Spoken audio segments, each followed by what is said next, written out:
வேலூர் மாவட்டம் குடியாத்தம் பழைய பேருந்து நிலையத்தில் தேசிய ஜனநாயக கூட்டணி பாரதிய ஜனதா கட்சியின் சார்பாக தெருமுனை பிரச்சார கூட்டம்.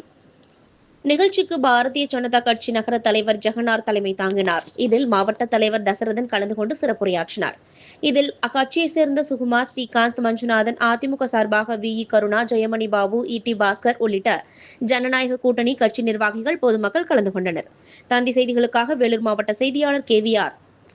சுருங்கி இந்த 5000 ரூபாய்க்கு போட்டுவிட்டு இந்த சுண்டு விரலில் பட்டனை அழுத்துகின்ற போது முன்னாள் ராணுவ படை வீரர் ஒருவர் நம்மளுடைய பழைய பேருந்து நிலையத்தில் கூறினார், எனவே நம் பிள்ளைகளும் நம்மளுடைய வாழ்வாதாரம் நலமாக இருக்க வேண்டும் என்றால் கண்டிப்பாக NDA கூட்டணிக்கு வாக்களித்த எடப்பாடி ஓட்டு கேட்கறதுக்காக நம்ம பகுதிக்கு திமுக எல்லாமே வீட்டுக்கு வருவாங்க இல்லையா? வரும்போது நீங்க என்ன கேட்கணும் தெரியுங்களா? தகுதியான மகளிர்னு சொன்னீங்களே, அந்த தகுதியான மகளிர் யாரு?